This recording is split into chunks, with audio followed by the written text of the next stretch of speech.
Oke, selamat pagi atau selamat siang. Terima kasih kepada para hadirin, kemudian moderator, dan yang hadir pada ruang ini pada hari ini. Perkenalkan, saya Sinantia Rahmiati dari IKIP Siliwangi akan membawakan presentasi dengan judul Pemetaan Persepsi Kualitas Fiksi Penggemar Fanfic AO3 buatan AI berdasarkan diskusi thread Reddit. Presentasi ini akan berdasarkan 5 bagian. Pertama, pendahuluan, kedua, tinjauan pustaka, ketiga, metodologi, keempat, hasil dan pembahasan, kelima, kesimpulan. Sebelum saya mulai, saya ingin bertanya, apakah ada yang sudah pernah baca fanfic di laman AO3? Mungkin ada yang sudah, mungkin ada yang belum ya. Jadi pembahasan ini akan terkait fanfic ini atau karya cerita penggemar ini. Jadi, kemajuan AI dalam menulis cerita dapat meningkatkan kreativitas dan daya manusia. Namun di sisi lain, memicu kekhawatiran tentang orisinalitas dan kepengarangan dalam karya kreatif yang dikhawatirkan dapat mengurangi kedalaman penceritaan khas manusia.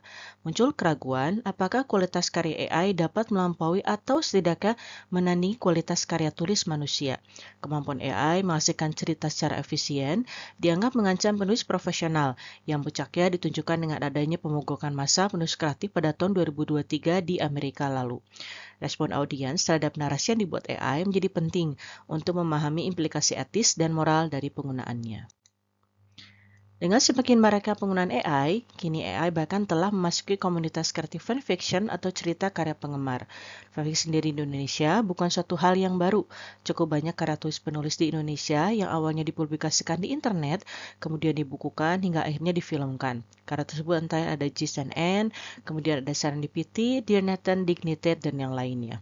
Fanfiction berkembang dari fandom atau kelompok penggemar yang kemudian berkembang menghasilkan suatu karya cerita tertulis untuk menghubungkan satu penggemar dengan penggemar lainnya. Platform AO3 atau Archive of Our Own menampung sekitar 14 juta karya tulis, serta 68.000 lebih fandom, dan menunjukkan cakupan serta jangkauan yang luas. Budaya dalam platform ini juga memiliki dampak yang cukup signifikan terhadap pasar buku. Komunitas mereka yang cenderung berpusat pada hal yang orisinal dan kreatif, menjadi wadah yang tepat untuk memahami konteks terkait proses evolusi penulisan yang diwacanai oleh AI. Singkatnya, perkembangan pesat AI dalam penulisan kreatif memicu perdebatan sengit mengenai kualitas, etika, dan ancaman profesional bagi penulis, menjadikannya penting untuk mengukur persepsi dan respon audiens, terutama dalam komunitas kreatif seperti fanfiction. Fanfiction atau disingkat fanfic merujuk pada teks yang ditulis oleh penggemar tentang media favorit mereka maupun ikon budaya pop.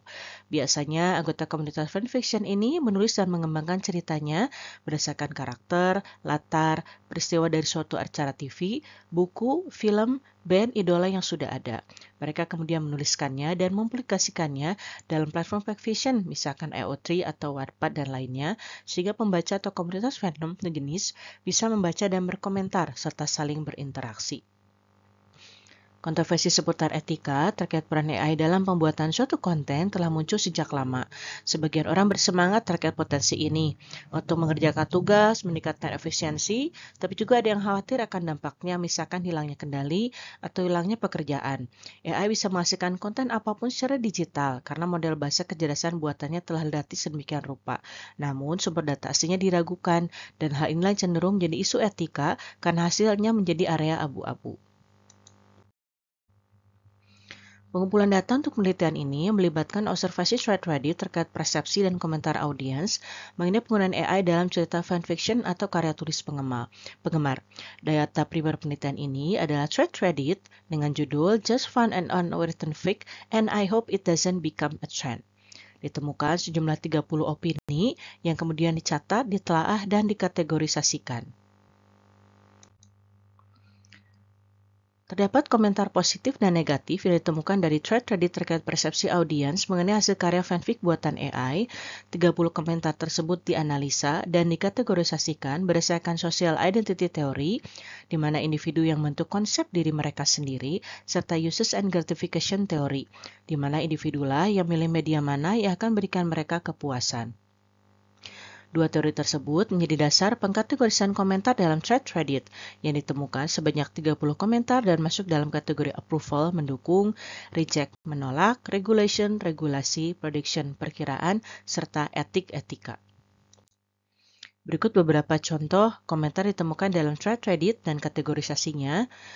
Misalkan untuk regulation atau regulasi, kalau konsep ini beneran jadi booming, saya harap paling nggak dikasih tag ditulis oleh AI atau semacamnya. Untuk prediksi, misalkan saya memprediksi tsunami Vic yang ditulis AI, bahkan mungkin melebihi jumlah yang ditulis oleh manusia. Saat AI sudah cukup jago untuk ngakuin tulisannya sebagai tulisan manusia. Ada juga yang reject, tidak ada jiwa dan tidak ada makna di karya-karya AI, dan saya tidak mau buang-buang semenit pun waktu untuk itu. Ada juga yang ethics dan etika. Tapi serius deh, apa sih gunanya fic yang ditulis AI? Saya beneran gak ngerti, menulis itu kan secara harfiah pikiran manusia yang dituangkan ke kertas. Apa gunanya membaca kata-kata yang dibuat oleh AI? Komentar lain misalkan acceptance, musim mana selalu saya ikut kelas menulis di mana dua orang akhirnya mengirim cerita yang sama persis, hasil buatan komputer di minggu yang sama, cuma beda penggantian kata-kata. Sayangnya saya gampang banget melihat fic AI sudah jadi hal yang nyata. Ada beberapa AI yang saya temui punya tulisan yang cukup mulus buat lolos sebagai tulisan orang. Tambah lain terkait ke opini etika, meskipun AI bisa memukau, ada sesuatu tentang mengambil hal-hal yang begitu sangat manusiawi dan mengubahnya menjadi sesuatu yang artifisial. Itu bikin tidak nyaman, mungkin karena sebagian dari hal yang begitu menyenangkan dari seni, menulis, dan sebagainya, buat saya adalah berbagi sebagian dari otak kita dengan orang lain. Rasanya seperti koneksi yang istimewa. Tapi kalau AI, rasanya tidak bisa. Opini lain, misalkan etika, saya anggap ini menarik. Tapi pada saat yang sama mengkhawatirkan. Saya bakal tertarik buat baca beberapa, paling nggak buat membedahnya, buat nyari tanda-tanda kecacatannya. Kayak di AI art, di mana dia selalu salah bikin tangan. Acceptance, ayolah orang-orang terlalu ribut soal hal yang dibuat AI. Selama dengan jelas dikasih label sebagai buatan AI, seperti yang ada di sini, nggak ada yang salah. Kerugiannya cuma muncul kalau orang coba mengakuin karya buatan AI sebagai beneran buatan manusia. Kalau dikasih penafian yang tepat, eksperimen konyol yang menyenangkan dan gak merugikan siapa-siapa. Biarkan orang melakukan apa yang membuat mereka bahagia. Beberapa komentarnya, sehingga kita bisa simpulkan sebagian besar komentar mengekspresikan sentimen negatif, berfokus pada kualitas, etika, dan potensi kualifikasi dari karya fisik penggemar yang dihasilkan oleh AI. Namun, ada sebagian komentar yang menyatakan bahwa karya yang dihasilkan oleh AI dapat diterima jika diberi label dengan jelas, atau yang mengungkapkan ketertarikan pada teknologi itu sendiri. Sebagian besar komentar juga menunjukkan reaksi yang kuat, emosional, dan negatif terhadap konsep fiksi penggemar yang dihasilkan AI. Dari teman komentar, terdapat 2 komentar acceptance, 13 komentar rejection, 7 komentar etik, 5 komentar regulation, dan 2 komentar prediction. Pada intinya, kekhawatiran yang mendominasi adalah hal terkait etika, plagiarisme, kualitas, dan merek cerita yang dihasilkan. Ancaman terhadap komunitas yang bisa menghambat kreativitas dan harapan terkait adanya regulasi yang jelas dengan pemasangan label AI yang juga jelas. Sehingga kesimpulannya, dalam era di mana kecerdasan buatan semakin mendominasi, proses kreatif penting untuk memahami dampak dan persepsi audiens terhadap karya yang dihasilkan oleh AI, terutama dalam konteks fanfiction. Dari hasil temuan menyatakan bahwa mayoritas persepsi menampakkan kekhawatiran akan kualitas, etika, dan orisinalitas karya.